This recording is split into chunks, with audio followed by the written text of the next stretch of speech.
Alright, what's up? I tried to watch this idly, but I cannot. I refuse. I got 6 minutes in, and I got all fired up. I've been sick for about 1,000 days at this point. I've been super sick. I had a fever, right? I was dying, but I'm back. I'm alive. I made it. All right. Yes.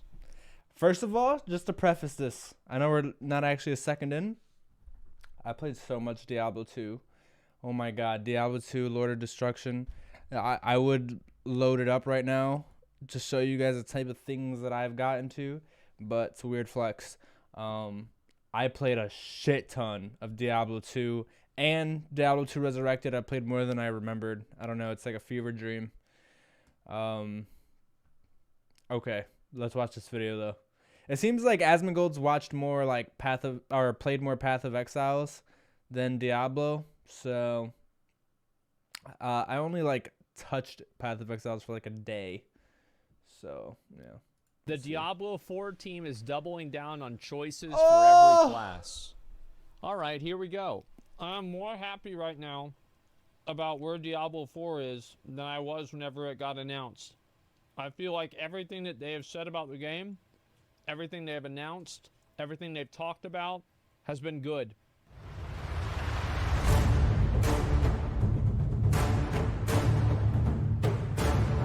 Wow.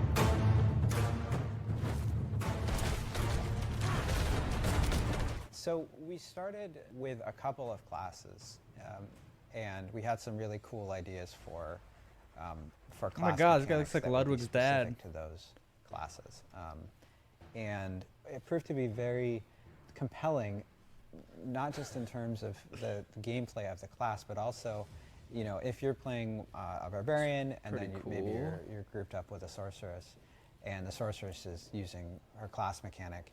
It really, you look at that and you're like, oh, well, there's lots of really interesting gameplay there that I could check out, you know, in the future, maybe on a future season or something like that. And so we really wanted the classes to shine in their own ways and differentiate from each other. And then, So it's basically like making each class different so people want to go back and do playthroughs with different classes.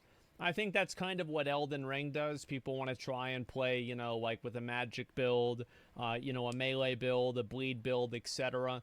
I think as long as the gameplay is good, then people will do this. It's the same as what they do with PoE too.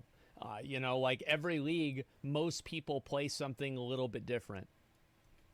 also it goes back to that aspect of choice. Like when we look at the class mechanics, we try to design them in ways that increase the number of meaningful choices and ways that you can customize your character. So if you look at the Necromancer, for example, right, the Book of the Dead allows for players who, you know, the Necromancer is a core part of Diablo as a franchise, right? It's this really cool summoner class that ends up being really fundamental to gameplay. You can approach monsters in a totally different way with all of your minions, like getting in the way of projectiles, tanking monsters. You get this really cool fantasy of being this sort of general of the dead. But there are lots of different ways that people have played Necromancers in the franchise, right? You've got people who enjoyed playing Necromancers in Diablo 2, where they're kind of overseeing the battlefield and their minions are doing all of the combat. You've got this is a more action-packed Necromancer of Diablo 3, where you're like really sort of commanding your minions more directly. And you've got players as well who want to play this sort of dark caster fantasy, but aren't necessarily attached to the army aspect of it, even though that's a big draw of the Necromancer. Yeah, I think that makes sense. It's the same thing with PoE, right? You have people that like playing like carrying golems. You have people that like playing skeleton mages. I mean, the Diablo 2 thing that was fun about Necromancers 2 especially, well, specifically, is that like they had summoners, they had straight up casters, but then they also had like poison based builds where you could also go like poison dagger, and then specifically like corpse explosion. And there were like just these niche things, like the bone spear with bone prison combination and stuff like that. Like, the thing that I thought was cool about the Necromancer specifically is that it had, like, small niches of things that weren't, like, super useful. But, like, if you specialized in them, if you got enough gear that supported that build, then all of a sudden it would become good. Or maybe it would become good for a certain range of levels as you became stronger. You know? People that like playing summon raging spirits. You know, they're all zombies, or they're not zombies, they're all minions, but they play much differently. Explosion is cool, just in general. Absolutely, yeah. And who doesn't want to explode corpses, right? So when you look at the class mechanics, we designed Book of the Dead to allow players to customize. Book of the Dead. I mean, what does that even mean? Select an upgrade. Skirmishers. Defenders. Reapers. Like, I don't know what any of this means. Does this mean, like, the kind of sacrifice? What does this mean? Does this mean the kind of things you could summon? I don't even know. Their necromancer to speak to that Increase. class. Oh, that What makes does sense. say? Allow players to Defenders, durable shield bearers with 15% increased life. Oh, okay. Every 10 seconds, your skeletal defenders negate the next instance of direct damage they would take. That's useless. Increase the amount. I never understand when these games add such useless things. Every 10 seconds, your skeletal defenders negate the next instance of direct damage they would take. When literally in these types of games, there's such constant damage going through all the time. So you're literally talking about something that's like, out of 10 seconds, it literally takes up 1 millisecond, one like hit scan of damage, like literal instant of damage. So it's just so useless. Increase the amount of thorns that defender warriors inherit from you. Thorns that defender warriors inherit from you. So that's usually like how much damage they're pushing back on other people. customize their Every 10 seconds, your skeletal defender negate the next. What is his mouse over? necromancer I to don't know. speak to that class. I don't know if it goes deeper than this because this looks really limited. Oh, that So makes you can do sense. I things like that. Sacrifice.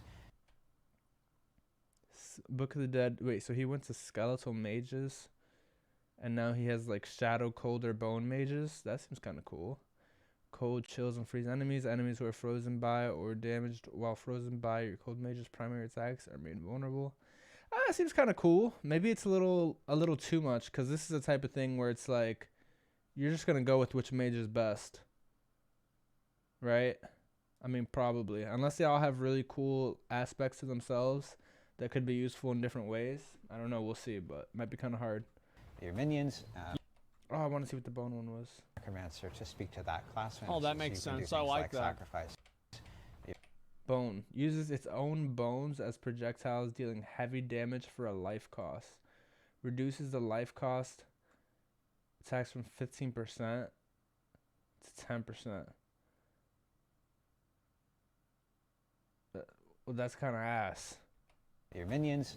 Yeah. You can adjust which ones. Like, I really want to have a golem, but I don't want to have skeletons. I want to have skeletons, but not a golem. I want to have the biggest army I can. Yeah. And there are trade-offs Combat and looks really interesting cool. choices that can be made all through that. I think that the nuance of that is really in the numbers. Because if the numbers say that golem is good and skeletons are bad, then no one's going to play skeletons because You it's do both, bad. man. Some people Diablo will. 2, you do but both. like 90% of people will play golem. And how do I know that? Because this is exactly what happens in Path of Exile. I mean, I don't know if Diablo 4 is going to be more like Path of Exile than the old Diablos were, but the old Diablos were more like battles against, like, yourself, almost. Like, even when you played on ladder, like, for example, Diablo 2, honestly, the most fun of Diablo 2, which is something I didn't learn until years after playing it, is that, well, years into playing it, was that single player was actually where it's at. It's actually way more fun on single player. But even on Battle.net, it's like you're not always playing the absolute best build. It's not a competitive game where you're trying to like beat everybody else. I mean, unless you're actually doing PvP inside of Diablo, which was never really my thing. But you know, most people are just kind of going, with what's fun for them. So, I don't know. It's hard to say, but I mean, I guess we'll see like what the kind of format is. But you know, pretty much the reset to ladder on Diablo 2 was more just so that, you know, there's a few people who want to race to be the first #1 so they can be #1 on the leaderboard for the season and all that. But like most people are just there to have fun and help each other out. Maybe be the first people to get this or that, and it'd be cool. You know what I mean? And a lot of that kind of dies down like a month into the ladder or so, maybe a few weeks even. So I don't know I don't know if Path of Exile is more competitive. It's like, you know, like fucking somebody makes a video and it's like carrion golems. This is all you need for carrion golems. And I this is what I did one time. And you know, like that cold iron spike, that fucking, it gives you like +3 to like all physical skill gems. Well, this weapon was like 15 chaos orbs, which is like 15 silver, let's say, in the game. And then it turned into being, I think, like fucking 70 or like 1 exalt, 2 exalts, which is the equivalent of going from like 15 silver to 1 or 2 gold. It like quadrupled in price. It was insane because everybody saw that and everybody was playing it. So he's talking about like how the OP builds can kind of influence the economy of the game. I think that's cool and that's fine. And that was also part of the fun of Diablo 2 was like every build was fun. So like if you didn't have a lot of money or like a lot of money in the game, obviously I don't mean like pay to win or anything like that. If you didn't have a lot of money, or let's say you're starting the beginning of the ladder, it was always an option to go with a build that less people are going to go. Like, for example, Diablo 2, every single person played Paladin or Sorceress. So if you played pretty much any other build, it was a lot cheaper to have the best gear. And that was part of the fun there, too, was that, like, you know, you got to fill in slots that were, like, less expensive. And, you know, you could play something less expensive to make you the money to get the gear for the more expensive stuff. So, I mean, I don't know. I think the economy and like things being kind of overpowered is part of the game. I mean, like I said, it's not competitive. It's not a MOBA. I don't see it like that at all. I see it as like it's all just fun in its own way. So it needs to be it's divine now. Yeah, you're right. Back then it was exalts. It's all about balance. Like this is a great idea, but balance decides whether this is a good idea or not. Yeah, I don't think you need balance so much, to be honest. It's not that that important in this type of game. It's around adding depth without trying to add too much. I mean, in this type of game, man, you want everything to be overpowered. Like, you're versing AI. You are not versing, you know, for PvP, it's a whole different deal. I mean, I can't really speak for that. The game is made to be, like, party versus environment. So, to me, I want everything to be overpowered. You know, the bosses could be hard and whatever else, but usually when things are really like figured out, you know, it's pretty easy to do with the party, and it might be a little harder for you to do it on your own. And I mean that's what made Diablo 2 so fun, was that you could do everything on your own pretty much, but it could be really hard to almost nearly impossible depending on which class you chose and what your gear was and stuff like that. So yeah, balance. Complexity. You know, you look at this Sorceress one with the enchantment system, it's incredibly powerful to have the ability for different skills fire based on what you're doing, whether it's like you're bringing down a blizzard every 10 seconds or your certain lightning is coming out of you or those sorts of things, but they're kind of in a way a passive ability. I don't have to trigger it. It's triggering based on either a condition or it's like based on time. And similar to the Necromancer's Book of the Dead is allowing you to customize and configure your army. It's not adding complexity necessarily to, I have to worry about how I control differently. And so it makes I wanted to see necessarily that. Is allowing you to customize and configure your army. It's not adding complexity necessarily to taunt enemies in a wide area. Bone Golem taunts enemies each time. Okay, that's cool. I have to worry about cool. Blood. Your blood golem absorbs 15% of the damage you would take. That's cool too. Control iron. slams the ground and stuns enemies. Oh, these are all pretty good. I think Bone and Blood would just be better than Iron though. But I could see, you know, depending on how they're making the environments, where Iron could be good too. And Seems so kind of cool. It makes things richer and more like those. customizable because now even if I'm a fire sorceress and you're a fire sorceress, the fact that what we put into our chance slots could make it very different in how we play and how we build upon that. And So that should matter. That's absolutely, yeah. You should give people you shouldn't. A successful balancing is whenever everybody is able to play multiple things. Somebody in chat said balance is boring. No, it's not. Balance is the opposite of boring because you can play more than one thing. Everybody who thinks balance is boring is sitting there playing classic World of Warcraft on their Fury Warrior using the exact same gear as every single other Fury Warrior in the raid. There's 12 of them, and then there's also 12 other rogues doing speed runs with the exact same strat over and over and over. Yeah, you can say balance is boring, but unbalance is fucking annoying and frustrating nonstop. So, but I understand what he's saying, but I just feel like it's really different going from this type of a game to a game like that's actually competitive. Like these are just different types of games where balancing means something different. That's what's fucking boring, is whenever some ability or something is so powerful that it just eclipses everything else, and it's so much better that if you're playing competitively or you care about your performance, you either have to make this decision or you're handicapping yourself in a substantial way. Yeah. No, balance is not boring. I guarantee you it's not. I feel like he's kind of Whenever missing the one point thing where is it's like a better than different everything else, you take different away game style. choices. This game isn't because competitive. everybody who cares about their performance will feel like they have to go with that choice. Maybe PoE is a competitive game. I don't really gives know. us access to like a couple more skills, which normally you'd be limited by your skill bar. And so that notion of that each class has a way to go deeper into the class fantasy and do it in a way that doesn't mean like, oh, now I have 6 more buttons I have to press or whatever. Like it keeps it deep and interesting and custom without overwhelming you. He's thinking, man. I like that. The skill trees have growth. evolved.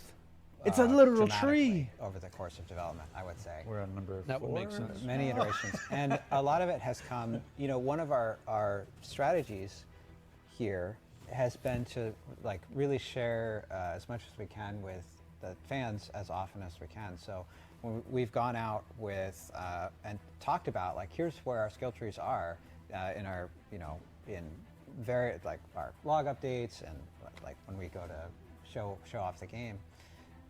And we've gotten lots of feedback like I want to have more choices, or you know, I want to have lots of other options. And so out of that have come like a number of revisions to the skill tree, both for Oh, there's going to be revisions to the skill tree every patch. I mean, that's what the patches are for.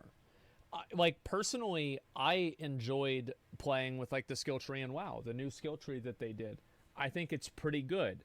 Now, are there things that are overpowered, and are there going to be meta builds? Yeah, there are. But whenever I was looking at everybody, every single person wasn't playing the exact same thing. And I think that's good. Making it clear how you can progress through it, making it work for new players, and ways to increase the depth, and that's where we get into the Paragon system, which comes online as you level up and get into the higher levels. And we've really tried to hit that sweet spot where we're providing all of the opportunity for choice, while not what the overwhelming fuck is going players on? who, you know, are looking at this big map of skills and you know, asking where to start, right? I love theory crafting. Like that's one of the things that draws me to Yeah. these types of games is Yeah, I like how do I this make guy. a build? How do I set up skills? How do I make things work together? And you want a lot of depth there so that you have a lot of choice. So we're not just making the same build all the time. Like we're both fire sorcerers, so Exactly. we know exactly Yeah. what skills we're using. That's true. So you want enough choice there that you can kind of customize it, make it feel unique to yourself, but not. There's games where you would go into it and you go like, oh, that's way too complicated. Just go look up a website. Tell me what. So he played PoE, and that's what he's talking. He's talking about Path of Exile right now. It's not there aren't games out there. He's talking about Path of Exile. Yeah, and this is true. Like he's absolutely right that there are a number of people that play Path of Exile, and they see the skill tree, and Yeah. then they open the Atlas tree, and then they open the fucking the Ascendancy, and then they're like, oh, what's this Pantheon thing? And it's like, what's Yeah. cluster gems? Oh, so you can customize the skill tree on top of that, and then oh Yeah. wow, there's this other fucking thing, and then there's your Atlas. It's like, oh my god. So yeah, it's extremely complex. Yeah, I can concur that the one day I played, that was pretty much what turned me off. I liked that there was so many options. I was like, wow, this is going to be some intense theory crafting. But after playing within a day, I pretty much realized that it was like, if you're not looking up a build and following it, then you're like shooting yourself in the foot. And I was like, okay, well, I didn't come here to just like pick a predetermined build. I mean, it probably still would have been fun for sure, but I really was looking for something that was kind of like Diablo 2, where it was like, you know, there's a lot of choices, but there's not too many choices, and you could still F it up, but you know what I mean? Diablo 2 is a little bit, I don't know, but I get what he's saying. But I think that Diablo 4 should not be complex like PoE. And I don't think PoE is bad because it's complex. I think it should be a little bit simpler, to be honest. I think it's too much at this point, because like 10 years of, you know, development and nuances. I'm really looking forward for PoE 2. But at the same time, I think that Diablo can be that simple game. Like, remember Gauntlet Legends, Gauntlet Dark Legacy? That game was fucking awesome, and it was so simple. Yeah. It probably had less abilities in it than Diablo does. Yeah. But it was a fun game. Yeah. So I don't think that... I was just saying this the other day on the How We Talk podcast, where it's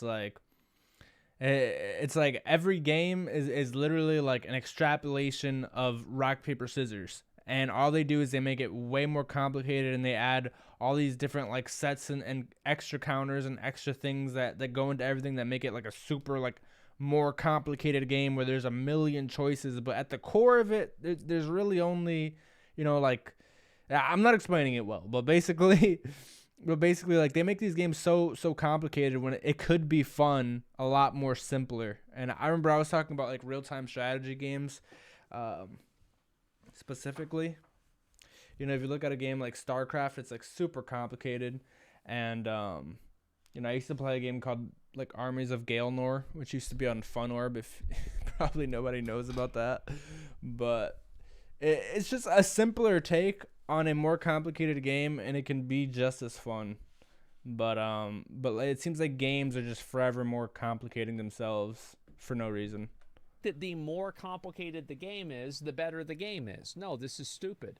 I think that if the gameplay is good, Diablo can be the new Gauntlet. I have to put in, I'll print, you know, the old days, and I'm old enough, I used to print it out and bring it to my thing and go like, okay, put a node here, put a node there, you know. And I have these in binders downstairs. I was just making somebody else's build because the way you made a build was so complicated. I couldn't feel like I could own the theory crafting. And that's, I think, a line that we've been walking, is trying to make sure that you have lots of choices, both active and passive skills, that but is still sort of grokkable, that you can go in. I think it's also that, like, giving players decisions that, like, whenever you read what it does, it's understandable. And I think one of the worst examples of something being understandable 100%. Is more versus increased in Path of Exile. More is a multiplicative scalar, increased is just additive. So let's say you have 700% damage and you have a 10% increase, now you have 710% damage. But if you have 10% more, that's 770%, a bonus of 70% damage. It's fucking massive. So this is not communicated in the game. Now, obviously, you can look this up. You'll figure this out playing the game. Yeah. But you want to have as few traps as possible like that. You want to have as few things that the player cannot easily test out for themselves and see, oh, I see how this works. Okay, this is less damage. Yeah, having things to be readable and understandable. Well, it's not too much math. It's just that very important. It's not immediately understandable by a person just by looking at it. What's wrong with traps? Well, because they're not fun. A trap is something that you should learn. Let me think of a way to put this. A trap is something that you should accidentally fall into. If the game puts a trap and you don't know it's a trap and you still fall into it, it's not your fault, it's the game's fault. Does that make sense? Yeah, I agree. Recraft yourself and you can still create your own build. And I think as a player, like when I first came to the D4 skill tree, I felt that notion of that, what I talked about with the equation of that progression of D2 is, I really feel the D2 skill tree. Boom, look at that skill tree. You know, there's an inheritance there from skill to skill that you can take certain skills that impact other skills, and so you can kind of build on top of them. They didn't even show the way that you used to be able to do resurrected skill tree. in D2, and so I think that's really that notion of that, the richness of the progression that was in D2. I feel that richness in D4. That's good. You talked about skills, connecting to other skills and building off of them. That's another area where we've gone through a lot of iteration, right, to make those connections clear. Because you don't have the connection where, you know, a skill is literally below this other skill and you must take 1 point in this and then that you saw in D2. Yeah, yeah. But you have all of these sort of natural connections between things like the skill causes bleeding and this skill benefits from bleeding. And so we built this skill tag system. We've authored this ability to search the skill tags so you can highlight nodes that are yeah. A lot of games have this. I mean, WoW has this with achievements. Path of Exile has this. Yeah. Related to that, and so you can sort of see how these things are interconnected and sort of assist the player in like, that's oh, good. There's some really cool interactions here to check out. Yeah, give me all the skills that have bleeding in it, or would benefit bleeding, and then you go, oh, okay, I didn't know that one was going to help it. That's a good call. Yeah. So you can respec point by point. You can directly in the skill tree for gold, and that gold cost for ramps gold up, at some rate as you level I'm being up. taxed. So as you more clearly define your build and like get more things that are associated with it and supporting it, it becomes a little bit more expensive to respec, but still doable. So those choices have meaning. And at the early part of the game, it's very, very inexpensive, very small gold cost. So you feel like, oh my like God. I'm gonna try this skill. Like, oh, I didn't like that skill. I'm gonna try this skill. No. He's talking about, I'm gonna try. I'm gonna do it. No. Look, I can already tell you.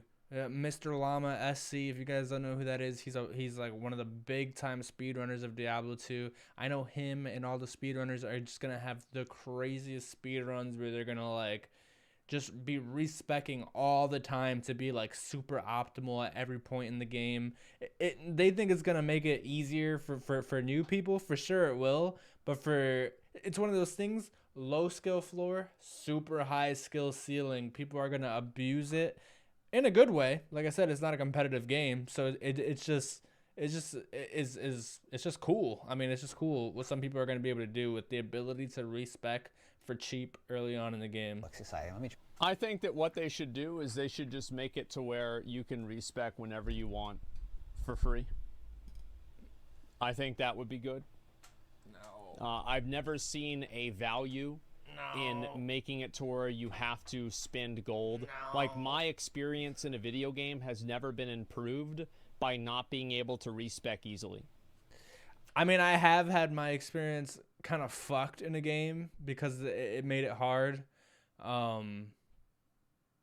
it also kind of makes it better when you do it right. Right? I mean, trying to think. I feel like Diablo 2 is the only game where I really had a respec. New World had a respec, and they made it worse, but that's because New World was a dumpster fire. But New World could have done better with that. New World shouldn't have had a respec cost at all because there was so much value of being able to switch your combat style completely. But I mean, for Diablo, I mean, these are games where you're usually going to have like 8, 10, 12, maybe 20 characters running at the same time anyways. I mean, like 20 characters that you can select from every time you play for the day or join a lobby, you know? So I think having limited respecs is actually better. I like the Diablo 2 system where you basically got one free respec, right? I think it's just one free respec per difficulty, 3 difficulties to get to like level 90-ish. And then to get more respecs than that, you would need to go through like a whole nother like system based off of drops and stuff. But yeah, I mean, in a game where you're gonna already have like so many accounts, you're gonna have 20 alternate accounts that are gonna be different classes with different styles to each class. I think just being able to respec more just makes it actually more complicated more than less complicated. For example, in Classic WoW, I didn't play the game as much because I didn't want to respec all the time to play PvP or to play Fury Warrior in PvE or, to play tank or something like that. Like, it's just not fun. It's like conduit energy. Yeah, like, I don't know. I don't know. I feel like World of Warcraft was more like you'd maybe have 3 accounts. I don't know, dude. I'd never played World of Warcraft. But, like, for Diablo, you would definitely have a tank character, a DPS character, a character you made just for PvP, a character you made for PvP at level 50, one that's going to be at level 25, one that's going to do this, one that's going to do that. Like, you're just going to make these individual characters. So, because, usually there isn't really a limit. So, see, it's not a meaningful choice to have to just sit there and spend gold on something because you made a bad decision. I think that PoE does this in a bad way too. In my opinion with PoE, I think until you finish the campaign, respecking should be completely free. Like for new players, it's like, oh, you made a shitty build and your build doesn't work anymore and you're hard stuck in Act 6. Great. Well, go respec everything and try something totally different. Every time that Blizzard has tried to go for a meaningful choice in a game, all they've done is make the game worse. Please do not make the game worse for some amorphous, ephemeral idea that nobody can even really nobody can even quantify, nobody can really even explain why it's meaningful that you have these things, because it's not really meaningful. It's number one, it's a video game. Number two, you can respect it's. Well, I think what's meaningful about it is that you have multiple accounts, so it's like you can make an account. And using the word account is kind of weird, but you can have multiple characters within your account. So you can have a character that is the symbol of BAM. Like, I don't know what they're going to have in this game, but let's just say, like, the Fire Mage, boom. Like, the Ice Mage, boom. The PvP Amazon, boom. The Tank Barbarian, boom. The Tank Paladin, boom. And these are all separate characters. And you can make these things really be the epitome where it's like just a perfected character. I like that personally. So it's just a waste of fucking time. Like, stop wasting the player's time. I think that you should be able to respec for free whenever you want. That's the way I feel about it. I mean, it's not an MMO. I don't think it should be a shitload of time to level gold. up.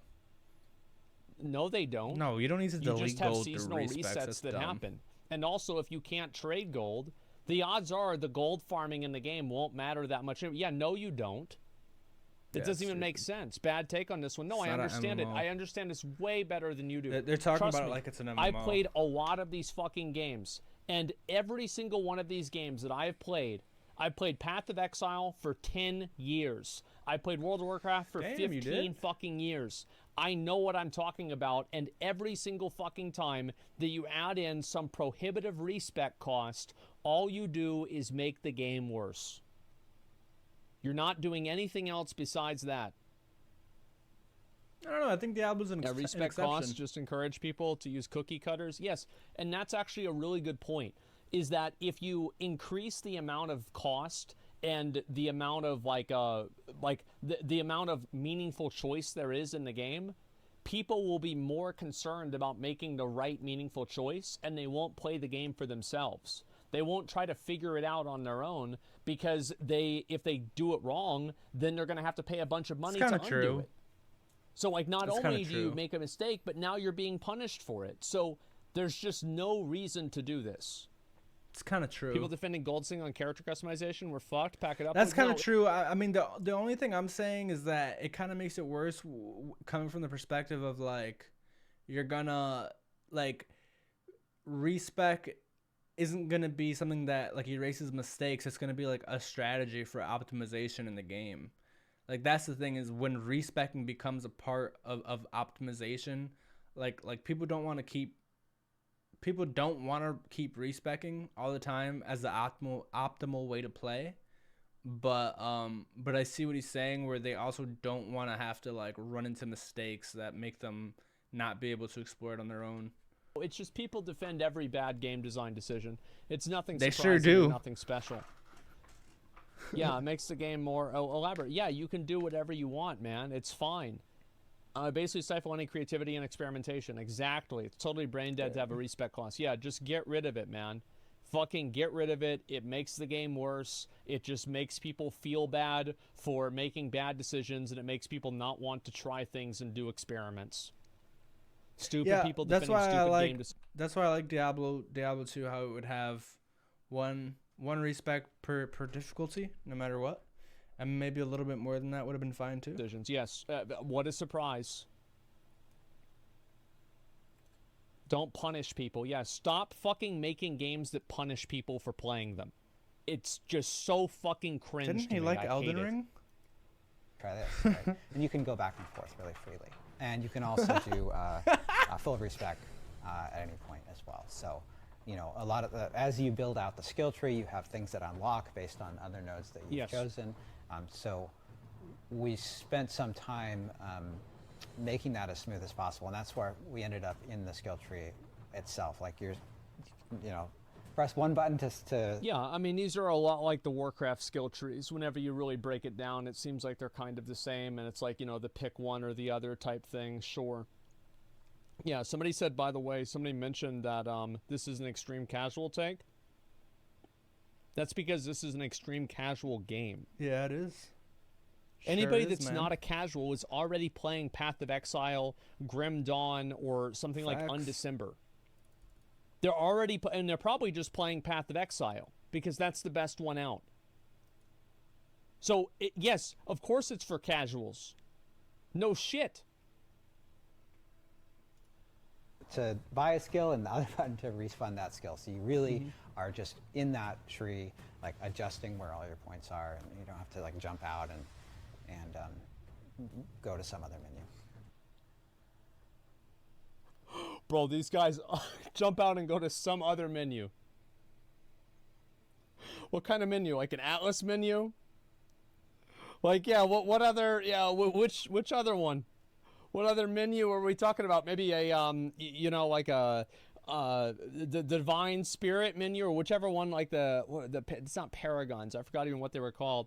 Yeah, it's just so obvious. The heist menu, yeah, that's one of the things that's really different between D3 and D4 is like D3, once you get to a certain place, the difference between one build to another is like, I gotta go change my clothes. You know, because you're really focused on being set-based or very equipment-based, so that your build is kind of defined by your equipment more than anything else. So you're like, oh, I want to change from fire to ice, let me go change my clothes real quick, right? And it's not necessarily a bad thing, it's a very clear way of doing it, the kind of paper doll model, but one of the goals, the design goals, not to speak for Joe, but like one of the design goals is really to make your build feel inherent to your character. Let me look at some of these abilities, okay? Model, but oh, this is Diablo 3, never mind. Your build feel inherent to your character.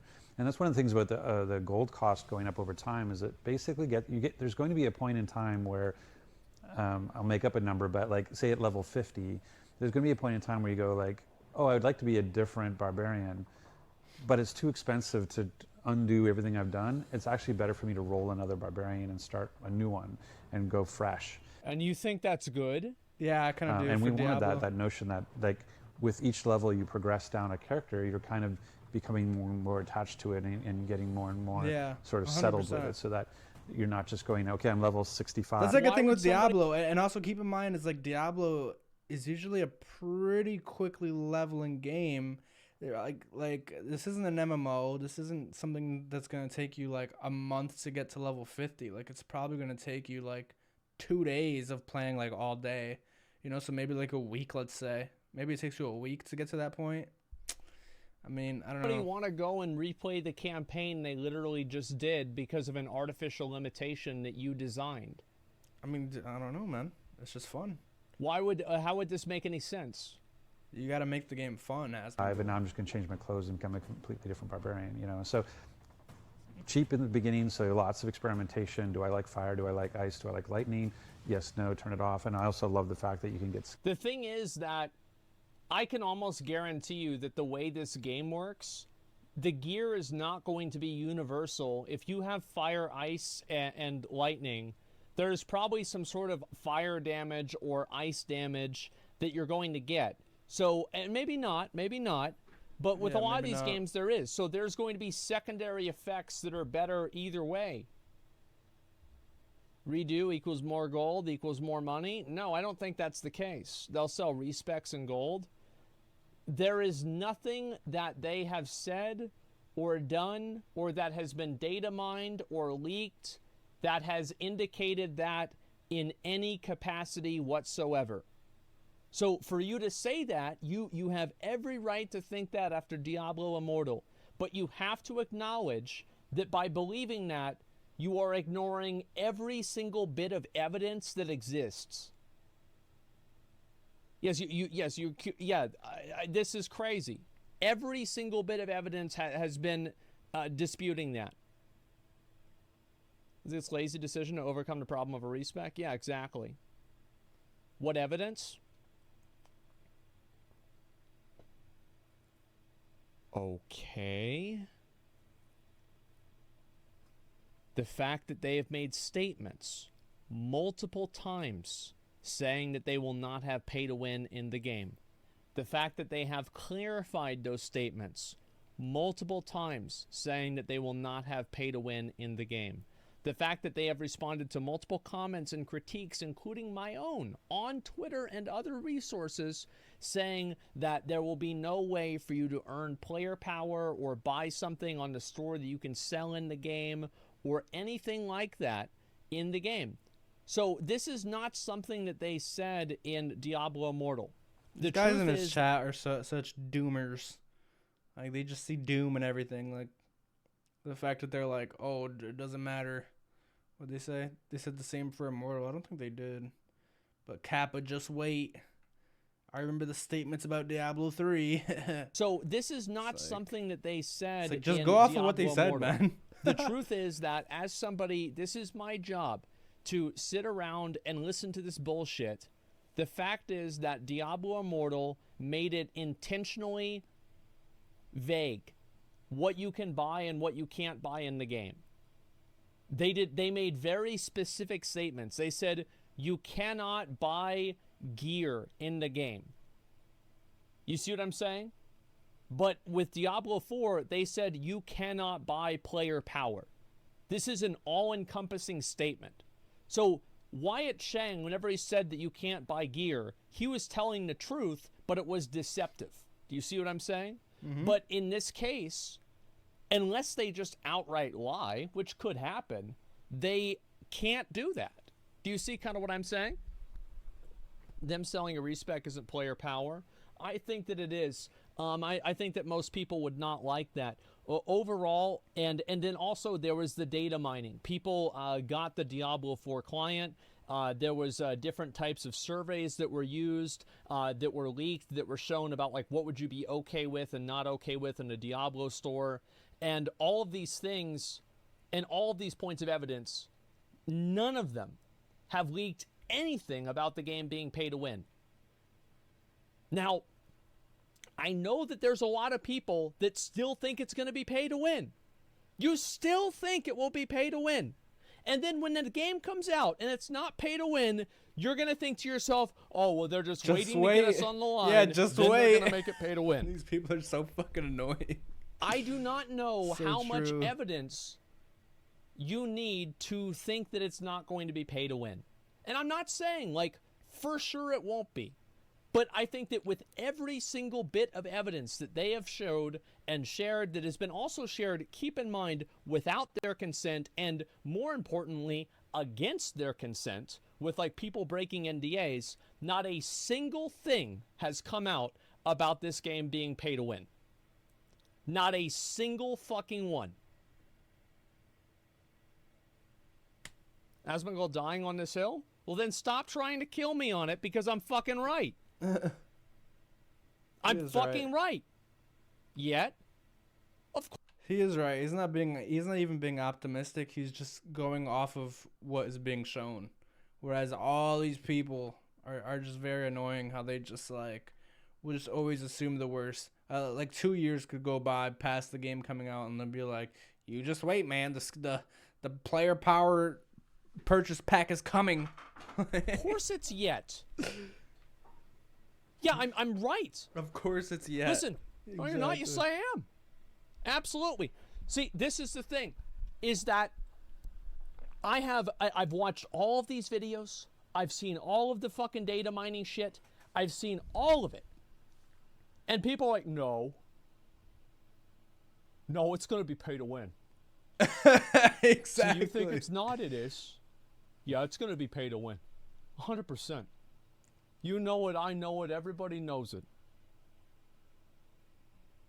Clip it so you can react to it in 6 months after the game comes out? Why would I be stupid to think this if the game becomes pay to win in 6 months or a year whenever the game comes out? I'm not stupid because I thought the game wasn't going to be pay to win whenever there was no reason to think that it was going to be pay to win. There's having an opinion based off of impartial evidence, and then having that opinion is, oh, this is what's going to happen, and then something new happens. It doesn't mean that you're stupid for thinking the first thing. Yeah. Oh my God. Some people are so fucking stupid, it's sad. Let's see if there's any actual good comments about this, okay? No, you'll just be wrong. Being wrong doesn't make you stupid. Being wrong about something whenever new evidence is presented, he's going is down not the hole, same as man. being wrong about it at the time that you said it. I deal with this hole all the time. You're stupid for believing in Blizzard. When you got those comments flying right up next to you, you can't avoid it. That's fine. I've said this before. If you think that the game is pay to win, you are totally entitled to that opinion. But you have to acknowledge, if you believe that it is pay to win, that you have actively discarded all evidence. This shit drives me crazy. You have discarded all evidence, all information, everything. That you can access the skills before maybe you would even be able to from a level perspective and go, oh, I picked up this skill on my sword or my boots, and I'm going to go try it out and see if I like it or not. So I love that ability to go in and buy a skill and feel no regret in paying for it with in-game gold to get rid of it. But then, wow, once you get up there, you're level 90, you're going like, I think I'm just going to, I think I'm not going to try to spend a million, whatever it's going to be to undo all these skills. So I love that sort of sense of, I don't know, hardening cement. It's like over time, there's a sense of permanence that starts to happen the further deeper you go into that character. Yeah, I think that's bullshit. I think that's complete fucking bullshit. I don't. There's no reason that you need to harden the cement of the character. This is a pointless metaphor that you invented in your mind that will end up wasting players collectively thousands of hours. Stop it. I don't. You're not making the game better by making it take longer. You're not making the game better by making people roll 2 barbarians. I think it's fine. It is so fucking dumb. I would roll 2 anyways. Like, am I crazy here? I think this is so stupid, man. I think it's fun. If the game is complex enough. That's the point of view of a designer and not a player. Well, you've got to remember who the audience is. The audience is, listen, this is what happened with Covenants. Yeah, this is ridiculous, man. It's just the most important thing is that the game is fun, the game is complex, the game has many choices. And if all those things are true, then I don't mind. And, when I have that level 80 barbarian and I want a new barbarian, maybe I don't want to do it today. Maybe today I'm like, fuck that. Maybe tomorrow I'm like, fuck that. But, maybe it's in a month from now where I'm like, you know what? I wouldn't mind starting a new barbarian. And I do it. And then I get to do it the way that I wanted to. It sounds a little weird, but it's cool. Like, you still have the old one, so you can still play in that way. And then you have the new one, so you can compare them and play the new way. You know what I mean? Like, this is Diablo. Like, I kind of expect to have multiple characters anyway. Now, if it was an MMORPG, like an MMORPGs, I feel like one character should be able to do everything. That's how I feel. That's why I felt like New World and their respec system was stupid, and it was just limiting, because I felt like as as someone in the game, you should be able to just do everything. Just pick up a bow and you can shoot it. And, you know, you have to maybe level up how good you are with all of these weapons. But needing to make a new character or to respec, and then now you can't do the thing that you mastered before, I think that's stupid in an MMO. But in this type of a game, I think it makes sense. 5x Berserker, surprised? Yeah, I think it's stupid. I am actually surprised that they're doubling down, not doubling down on this. They haven't really talked about it a lot, but that they're going down this meaningful choice fucking road again, because they just failed at that with WoW. They spent an entire expansion failing at that. They spent the entire previous expansion failing at that, and the one before that they were. Well, I think they're different teams for different games, aren't they? But also, it's MMO versus this type of a game. I think for an MMO, I would agree. Failing at it with the legendary. I don't even think MMOs should have classes, bro. Like you could have classes like, hey, I'm gonna be a tank. I'm gonna do this. I'm gonna do that. But like, you shouldn't have predetermined classes. Like you start your character as a X or Y. I'm not into that. So how is it that you fail at something in your, this is probably World of Warcraft is the closest analogy that you're going to have to Diablo 4. Probably somewhere at Diablo 3 as well too. But World of Warcraft is obviously getting worked on much more than Diablo 3. It's hard to know really what their design goals are with Diablo 3 now that like nothing happens in the game. Other than like them, oh, now this thing does 8,000% damage instead of 400% damage. So now it's the meta. So that's the thing, is that... No. They failed at this every single fucking. I don't know how you can compare Diablo 4 to World of Warcraft at all. Completely different game types. There's different amount of I can't think of words right now, but like a game of World of Warcraft, you've been playing it for freaking 30 years, 20 years. Okay? I don't expect to play Diablo 4 for 20 years. I expect to play it for a few months this year, maybe a few months later in the year, maybe a few months, a year and a half from now. Maybe I go crazy 2 years from now, 3 years from now, and I play it for a year straight. Like, I don't expect to play it like I play an MMO, because it's not an MMO. Am I wrong? Is Diablo 4 not going to be? It's not an MMO. It's different. So I don't even like that he's comparing the two in that way. Time. Just because it's and Blizzard? Again, even if you don't take in the context of the failing of every single fucking time, you also just have to look at it objectively. My experience as a player will not be improved if I have to level a second barbarian to play another build. Period. I don't want to do it. I don't think it's fun. It's repetitive. It's punishing. It's boring. It's slow. There's no... Yeah, if it's boring and slow, then I agree with you. I don't think it should be boring nor slow. I think it should be fun just about every playthrough. That was how Diablo 2 was. You know? People... I mean, Jesus, I went through Diablo 2, oh my God, like thousands of times. It's not the same. There's no upside. It's not the same, but I've never gotten two RuneScape characters up to like past level 100.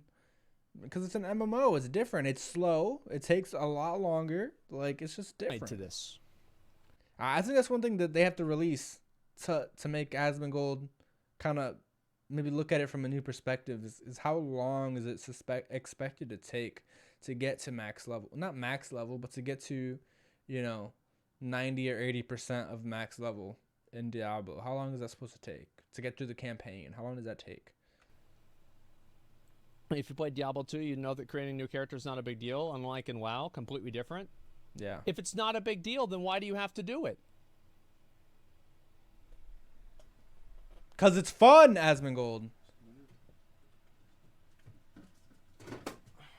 Because it's fun. For fun. The guy in the chat just said it. Characters? Yes, they will, because they don't want to make the wrong character and then have to make another one later. It's a strange decision, yeah. It's so dumb, man. I don't understand it at all. It's literally just a time waster. Yeah, it's so stupid. I mean, same thing happens in PoE. Yeah, and I think that how many people, how many people do you think played PoE and then put their own talents in, and then they got bricked at like Kitava, or realistically probably Act 6 because the resistances went down a lot, and then they just quit the game because they didn't want to respec. They looked it up. They're like, oh, this is going to take a lot of orbs of regret. Probably a lot. That's what I did with Diablo 2 originally. Is I saw I couldn't do it, and I quit the game for a long time. But you know what? Then I grew up, and I learned a little bit, and I learned how to beat the game, and then I learned my take on that. And then, it's just different, man. It's just different. I can't afford this. Like, I don't want to do it anymore. Yeah. That's horrible.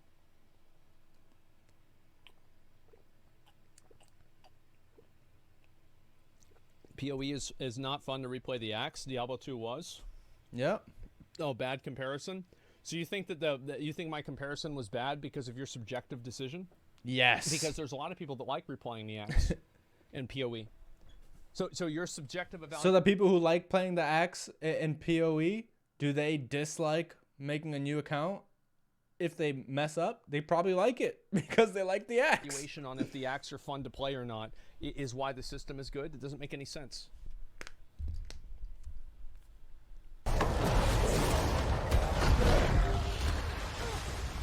They're a pretty cool boss, man.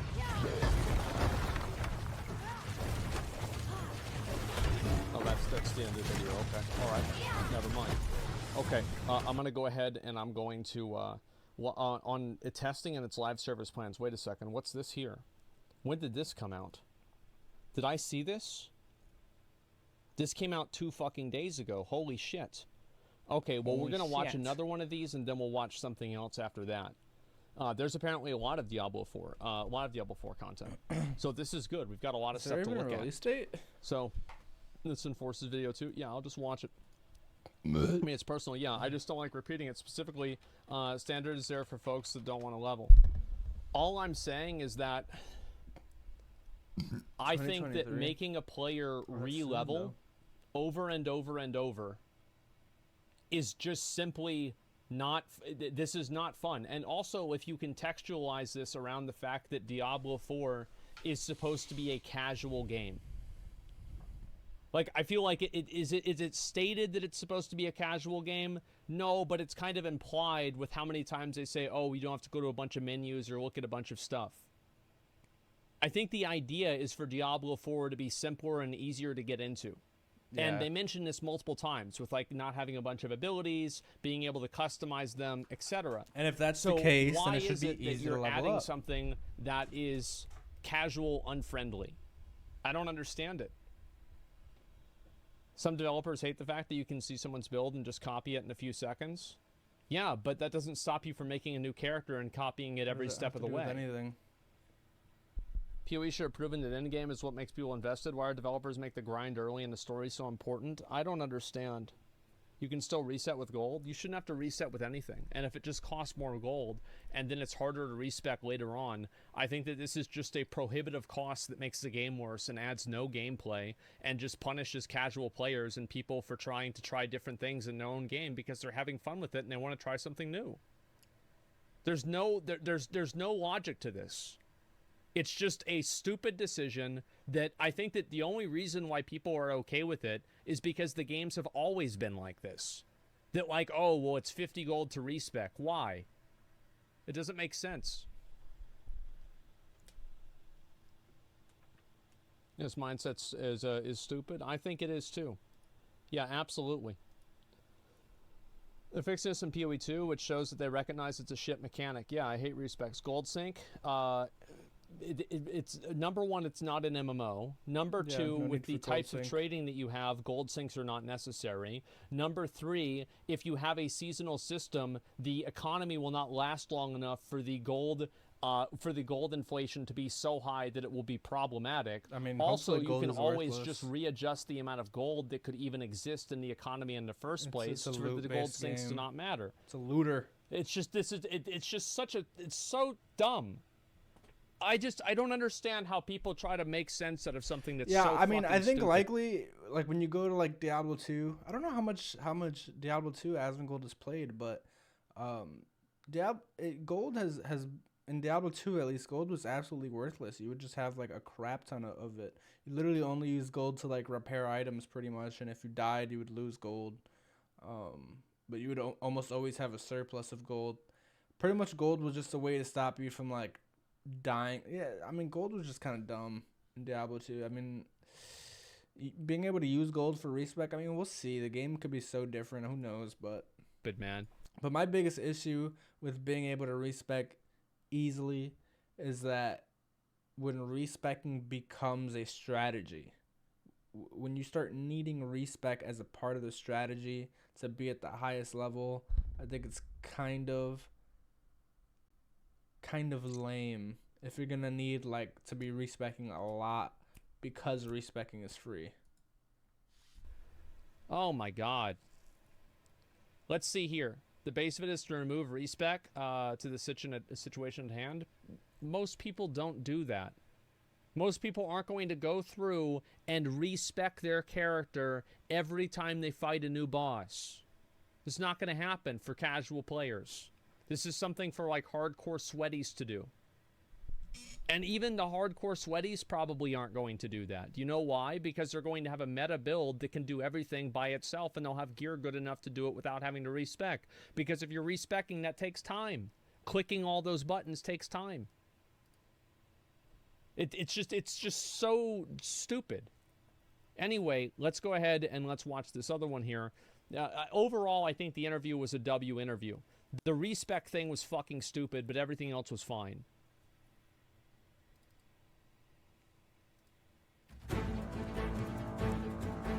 Holistic approach to testing and live service plans. Okay, here we go.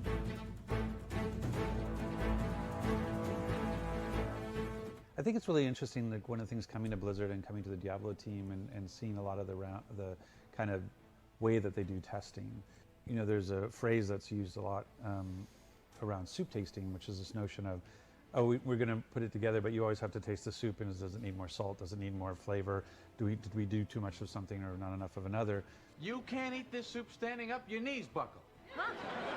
And this is probably, I mean, I've been making games for like 22 years now, and this D4 is the game that I felt like has been more holistically tested than any other game I've been a part of, because it's really part of the philosophy of Blizzard and of this team in particular, to be able to go in and be able to go, okay, we can play from beginning to end, let's play. And so whether that's, oh, the whole team is getting the ability to bring the full game at home over Christmas to play it and give feedback. And then the notion of we're going to allow the entire company of Blizzard to go and play it and give feedback. And now we're going to allow all of ABK to go play it and give feedback. And we just went through Friends and Family, which is all of ABK plus their friends and family to go play it and give feedback on the full game. Yeah. And now we're going into endgame beta, which is going to be even more, because we went out and looked at who are people who are in. I think this is probably true based off of the fact that they've had so many leaks. Yeah, I think this is actually true, because whenever you compare the amount of leaks with this game versus the amount of leaks with like Overwatch 2 or any of the Warcraft expansions, Diablo 4 has had infinitely more leaks. So it's probably because they gave it out to infinitely more people. It just makes sense. Engaging with the previous Diablo games and sort of the rich endgame systems that are there, and we want to hear what they think of D4. And then we're going to be going into open beta, next year, where we're going to be, trying to crush our servers and trying to get as much feedback as we can there. And so all along, as part of this iteration, and on top of that, we're doing global insights and user research, and we're doing I can't wait for an open beta. User testing. So a lot of this iteration is not just us sitting alone in our offices coming up with a new idea. This game looks pretty sick, man. Born out of feedback from the blogs, feedback from people playing, whether it be the team, to the company, to friends and family, to there's just a lot of inputs into it, and it's really, I think you can see that if you've been part of it over the last few years, you can see that iteration and refinement happen because of those tests. Yeah, you mentioned endgame beta. This is one of the first times that we've... That's what really matters, is the end game. Because the campaign is only going to last for a small period of time. Most players will probably get through the campaign. And if the end game can't retain them, then the game's dead. That's the problem with Diablo 3, is the end game is just terrible. Now, the campaign matters because if the campaign is really bad, they'll never make it to the end game.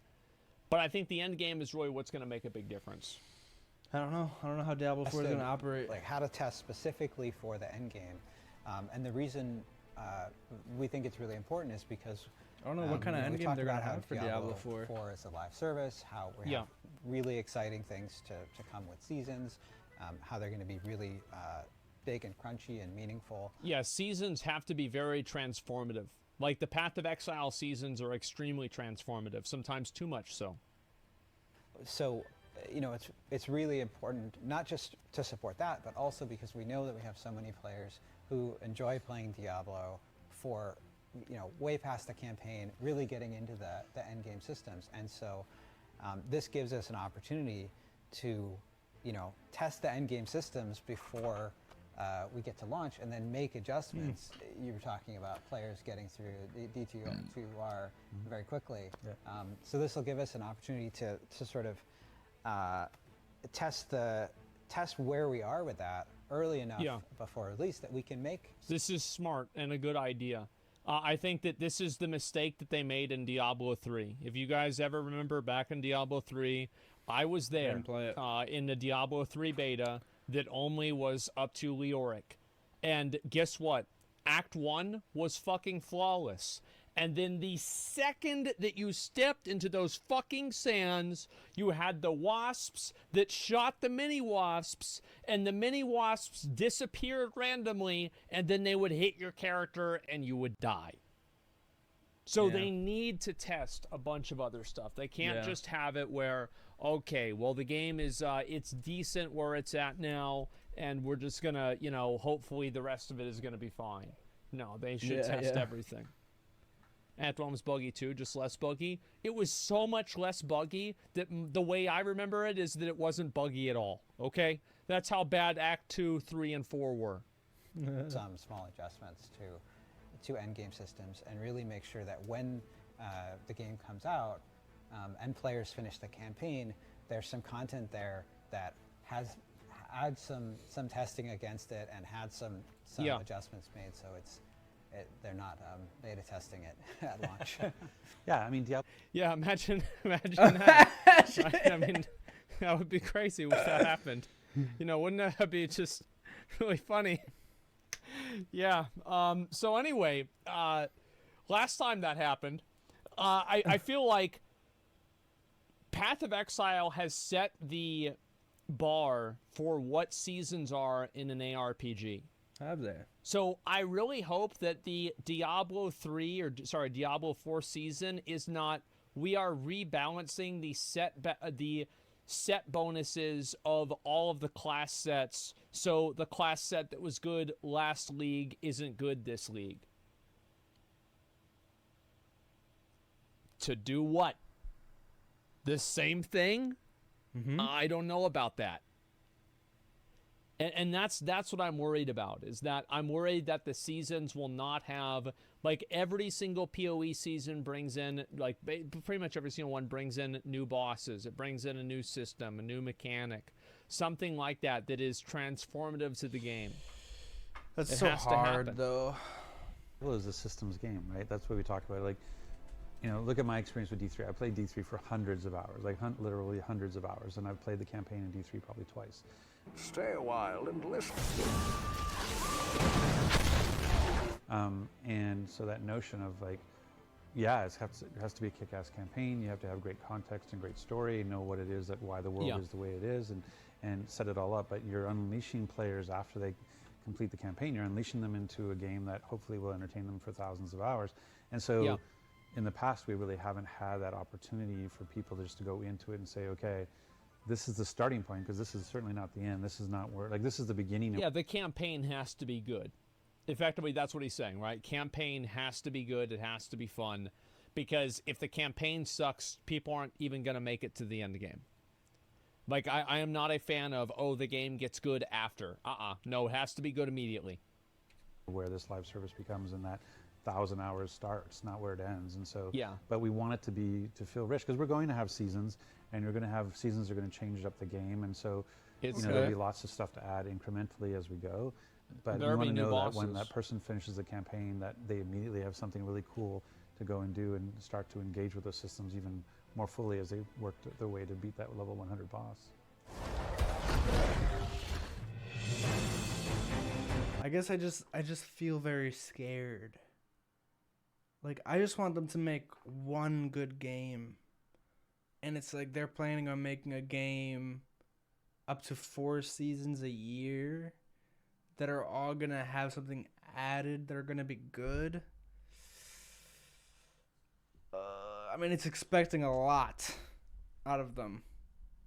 It's definitely expecting a lot.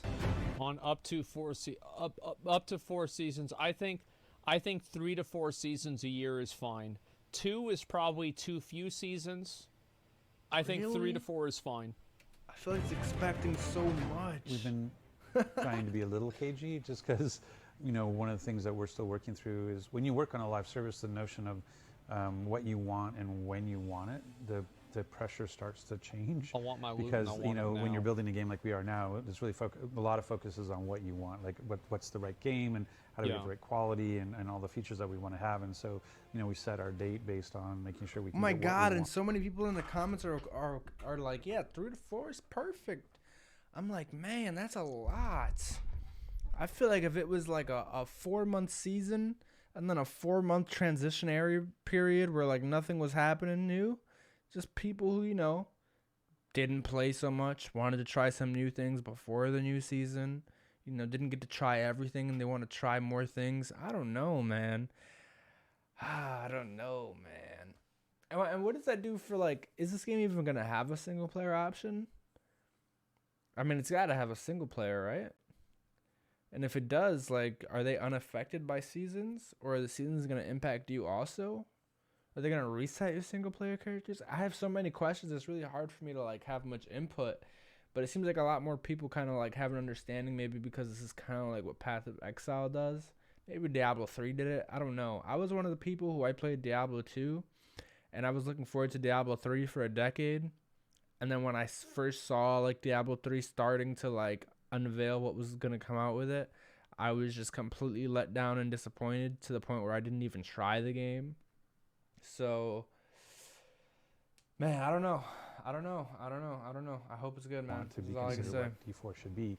But when you start that train of now we're a service and people are expecting seasons, where you, Yeah. I think, succeed on players' minds is having consistency That's to a know, big snack. oh, every 3 months there's a new season coming. And so if you go like, well, my ambition is I want to do a little more here, so it's actually going to be 3 months and 3 weeks, and then you start to lose that promise to the player and they don't know when to predict or how to think about it. And I think that if it's an extra couple of weeks or even an extra month for the season, this is not a big deal as long as the next season is good. I think a really good example of that is Internet Historian. There are people that upload every single day, and there are people who are like Internet Historian who upload, I don't know, probably less often than Diablo 4 is going to make seasons. But it doesn't matter how long it takes, because when the next one comes out, it's really fucking good. And that's how I feel, man. Just I feel like give people more time. It's like if the game is trying to take up all of your time. Like you want me to only play Diablo 4. If there's going to be a new season every 4 months, I'm never done. It's just continually. It just sounds exhausting, bro. It's like I don't know. Just Jesus Christ. And that's what matters. It's better to take it slow and release a good season than just pop one out. Just give me a year, man. Just give me a year. So our intention is to let have it die down. It's not a big hard deal, time bro. watch the There's a game. subscription Watch cost. the players can rely on. I'm sorry. Both from a season perspective and from an expansion perspective. And so that's something we're working towards. So as we, we're still in the finishing touches of development, and we're still working through that. How do you build a season to ensure that you can deliver it in a timely way with the right scope and quality? Yeah. That's why you're hearing a little softer language and saying it's definitely every 3 months and da-da-da-da. That's smart. That's smart. They should not tie themselves to the seasons will be at this time in this way every single time. Yes, this is smart. Yep. But I think when you look at historically what has happened, like those sorts of things is generally quarterly seasons is where it feels good from a Diablo perspective. And Yeah. so I would say like up to Nope. 4, but we're trying to allow ourselves a little leeway, especially coming. Yeah, it's up to 4. I feel like realistically they're not going to do more than 4. I think 5 is too many, realistically. Yeah, and also like Internet Historian is just one example. You've got Barney, Seth, Uber Danger. Let's see. There's probably another one if I can think of it. Pint. Yeah, I mean those are some of them that we watch all the time. Oh fuck. God damn it. Who is this? Pokemon.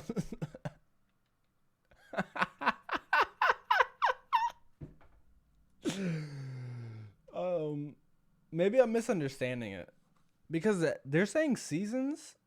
I mean, I don't think I'm misunderstanding. I think when you say seasons, what you're saying is that at the beginning of the next season, I have to make a new account, right? Like I have to start from level 1 again? Oh my god.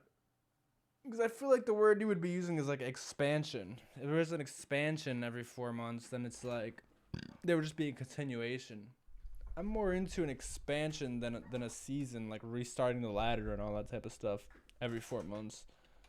So yeah, it doesn't matter how long it takes. If the next one is good, that's all that matters. Pint has a new video. I know. I've got to watch it. I know. I'm actually very far behind in my reacts, so I apologize, guys. I'll try to, after I get to 60 in New World, then I'm kind of on an even keel there. I'll do more reacts, you know, instead of just only 2 or 3 hours of reacts. I feel like we never have enough time. Transition from shipping a game to transitioning into a live service is one of the hardest transitions, I think, because you have a team that's just come off of shipping a game. There's an immediate demand for making sure that you're ahead of the game for live, you know, for more content that's ready to go.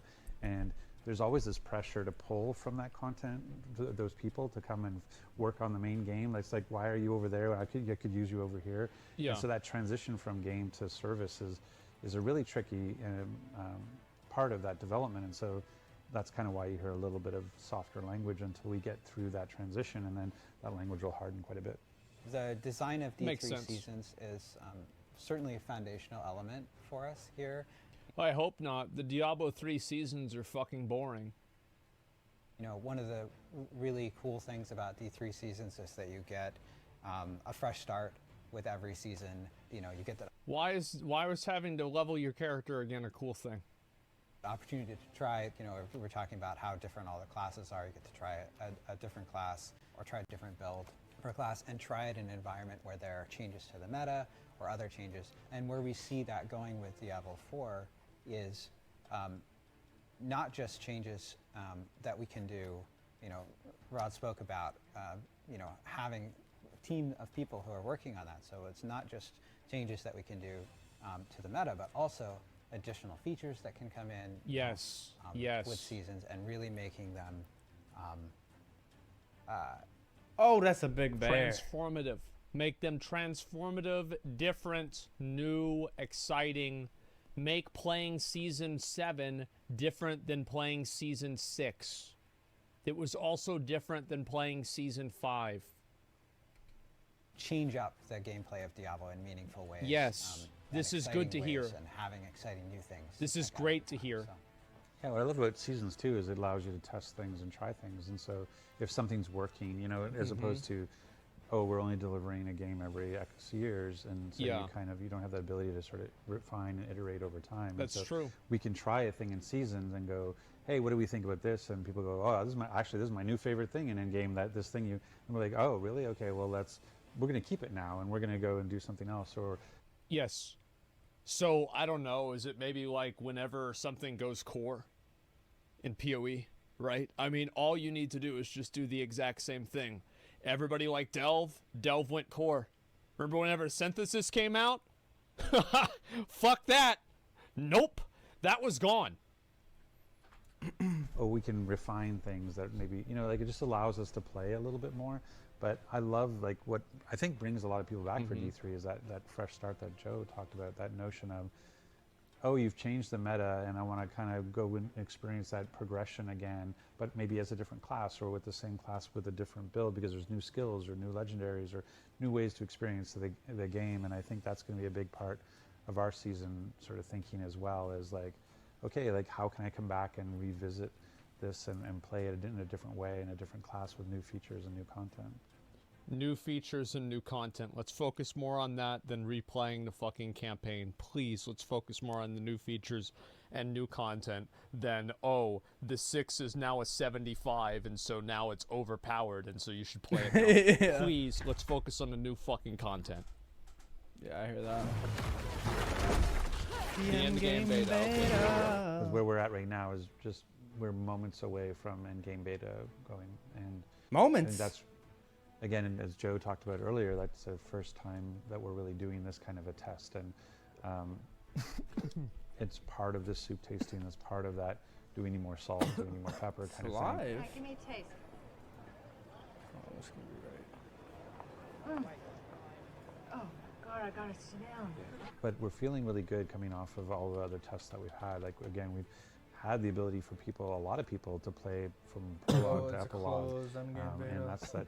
But one of the things that's hard to capture is when you think about endgame, when we talk about people who play for hundreds, if not thousands of hours in the game, it's really hard to get that kind of testing because you get, okay, you're playing a beta, you can play for a couple of weekends or you can play for a couple of weeks, and Excuse me. you're not necessarily putting in 1,000 hours or whatever, right? And so we wanted to. Yeah, there are things that become problematic as time goes on.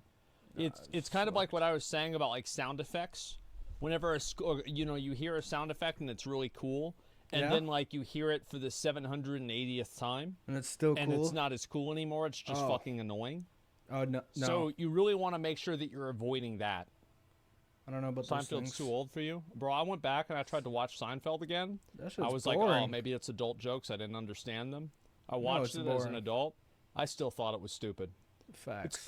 It's funny. I think Jerry Seinfeld's a fucking funny comedian, but I What's never up liked with the that? show. Right.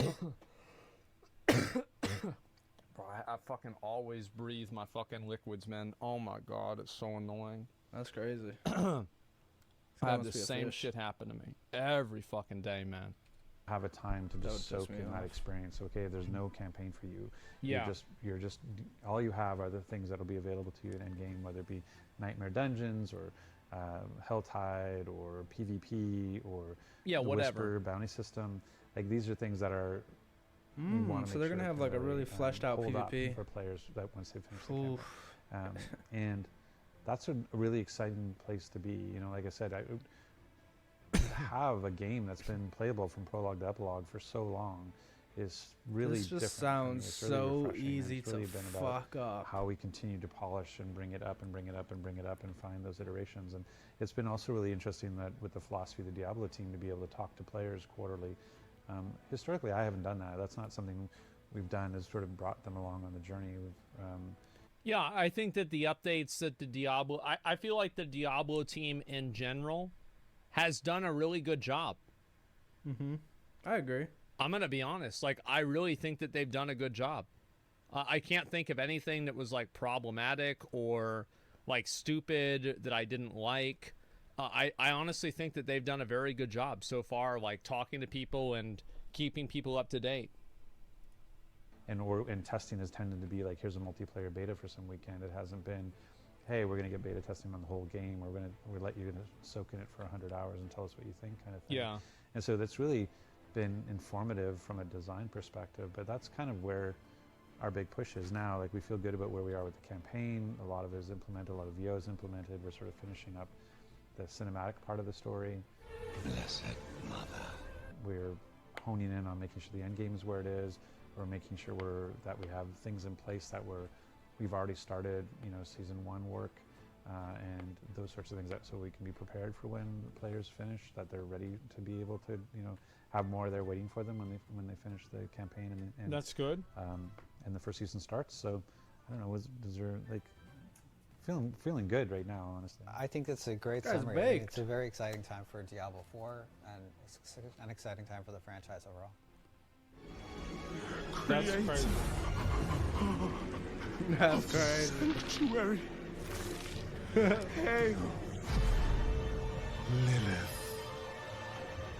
That was really cool. That cinematic was great. I liked it a lot. Yeah. Talk is meaningless unless it's specifics of the products. Well, yeah, it is. I mean, they're talking about specifics in a lot of cases. Yeah. They always said that, don't they? Well, I feel like in general, as somebody who has been paying attention to Diablo 4, I think that they've done a very good job keeping people up to date with what's happening with Diablo 4. In the last year, keep in mind, we've gotten more updates for Diablo 4 than we've gotten for Path of Exile 2. Keep that in mind. So I feel like they've done a good job.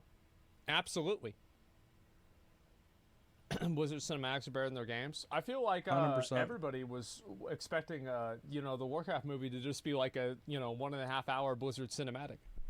So yeah. Do you think that they really care, or is it a marketing strategy? Well, Looks like they care. Is making a good game a marketing strategy because then people like playing your game? Right. Yes. So I don't care if they're pretending to care for marketing or not. If they pretend well enough, then I'm happy because that means they'll actually do it. Yeah. Granular Games is kind of silent on how PoE 2 is going. Yeah, and that's fine. That's another way that you can do it. It's not like you can't do things that way at all. But personally, I like hearing the updates and knowing what's going on. There's a shift in business focus lately. It's all about customer feedback and now incorporating that into your product. I mean, yeah, I wonder fucking why. I think that's because they've had so many flops because they didn't do that next time. They're testing endgame. It's badass. It gives me hope. Yeah, I do hope that there are some things that, like, endgame boss fights that they don't test until the game comes out, because I feel like it's really exciting whenever people actually get to that point and they can see it for the first time. Whether I thought that was really cool whenever they did that in Sepulchre in WoW, and I think that's really cool whenever they do that anywhere. Whenever it's like everybody can experience it for the first time, like Elden Ring, for example, it's like, oh shit, okay, like now finally people are seeing what's like to kill the last boss or something like that. Yeah, some cool stuff keep hidden. Yeah, keep as much hidden as you can, but if you ever have to make the decision, do we want to ship this broken or test it? You probably want to test it. What exactly they put in the game that the community asked for? I think that the main thing that they put into the game is more customization. I think the open world is something that people wanted to see. And I think also more robust talent trees were important. The different types of different classes. I know people wanted to see Druid and, Necromancer, you gotta keep in mind, was an afterthought with Diablo 3. It wasn't even added until like over a year after the game came out, over a year after Reaper of Souls even came out. So things like that. I don't know, man. Yeah, I would say so. What? So I stopped playing the beta. Didn't want to spoil everything in endgame. Yeah, I don't usually play betas a whole lot. Like, I'll play the Diablo. I'm tired, dude. I'm sick. I enjoyed hearing all this new stuff about Diablo 4. I'm actually excited about it. Wasn't excited about Diablo 4 once Diablo 3 came out. I was like, Diablo 4 is going to be another crash, another fail of a game. But then, they started doing these updates so often. Diablo 4, Diablo 4, Diablo 4. And I started seeing and I saw the art style and I saw everything. All these developers are coming through. I like these developers a lot, man. These guys are just like, they really like Diablo or something. I don't understand. But I like it, man. I look forward to the game. Hey, I hope it's as good as they're saying it's going to be, man. Hey, it sounds easy to fuck up, but when you have all those seasons, every 4 months, potentially, that means even when they fuck up here, maybe they fix it over there. But you know what? Maybe I fall behind. If I fall behind, maybe I don't want to come back. You know what I mean? I loaded up Diablo 2 the other day. Every time I play Diablo 2, look at this right here. Look at this. Look at this. Oh, my hacks. Oh, Jesus. Look at this right here. Diablo. If we look through all my bookmarks, which, hey, you can't look through all of them, but I have a ton of Diablo bookmarks because Diablo is like so much information. There's so much decision making and stuff going on at all times. And I looked back at Diablo 2. I loaded it up. You know what it said? Updates. They added things. They changed things. And you know what I said? Fuck this. I'm not going to play it. I closed it down because now if I play it, I already can't remember everything. I already have to have all these bookmarks just to remind me of things. So if things are going to be constantly changing, for me, it turns me off more. You want me to be on your game 24/7 just to be able to keep up with it? I can't do that, man. That's why I'm really worried about 3 to 4 seasons a year. That's too much, bro. Let me take a break, dude. Let me live my life, dude. I can't stay in front of this computer all the time. Yeah, but I hope it's good, though. Peace.